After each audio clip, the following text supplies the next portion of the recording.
ဈေးနှုန်း6သိန်းဝန်းကျင်မှာ performance နဲ့ကောင်းပြီးတော့ gain ဆော့ရခါမျိုးမှာထားကြမိုက်နေစေဖို့ဆိုလို့ရှိရင် Redmi ရဲ့ Note 5 GB ရှိရနော်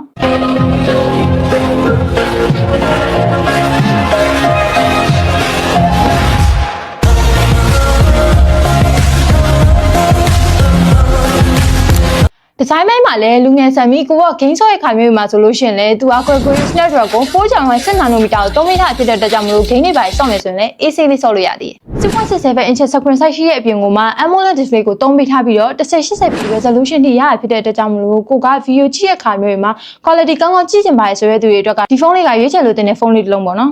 ဒါအပြင်ကမှ120 refresh rate အောင်ပါတဲ့အတွက်ကြောင့်မို့လို့ကိုက game ပဲဆော့ဆော့ social media ပဲတုံး smooth ဖြစ်နေကိုအဆင်ပြေပြေနဲ့တုံးလို့ရမှာနော် battery MAH မှာဆိုလို့ရှိရင်လည်း9000ကိုမှ33 watt fast charge support ပေးထားဖြစ်တဲ့အတွက်ကြောင့်မို့လို့အာသွင်းတဲ့ဂျာမာကိုလည်းစိတ်ပူနေကြမလို့ဘူးကင်မရာဘက်မှာဆိုလို့ရှိရင်လည်း8 megapixel wide 8 megapixel ultra wide 2 megapixel ကင်မရာ set တွေကိုသုံးပေးထားတဲ့အပြင်ကမှ selfie ကင်မရာမှာဆိုလို့ရှိရင်လည်း30 megapixel ကိုသုံးပေးထားဖြစ်တဲ့အတွက်ကြောင့်မို့လို့ပုံရိုက်တာဝါနာပါတဲ့ကောင်မလေးတွေအတွက်ဆိုလို့ရှိရင်တော့တော်တော်လေးကိုမှရွေးချယ်လို့တင်တယ်နော်ကဲဒါဆိုလို့ရှိရင်တော့ performance လေးကောင်းပြီး game ဆော့ရတဲ့သူတွေအတွက်တော်တော်လေးမှအဆင်ပြေတဲ့ Redmi Note 5G 8256လေးကိုတိတ်လို့ရ stream mobile ဆိုင်ခွဲမှာ6သိန်းနဲ့9000ပဲရှိရကြောင်းမလို့လိုချင်တယ်ဆိုလို့ရှိရင်တော့ Redmi Note 5G လေးကိုဝယ်ဖို့တိတ်လို့ရ stream mobile ဆိုင်ခွဲတွေကိုလှမ်းလာခဲ့ဖို့ဖိတ်ခေါ်လိုက်ပါရရှင်ညီမကတော့တိတ်မှာနောက် video ကြရင်ပြန်တွေ့ကြမယ်နော်အားလုံးပဲ bye bye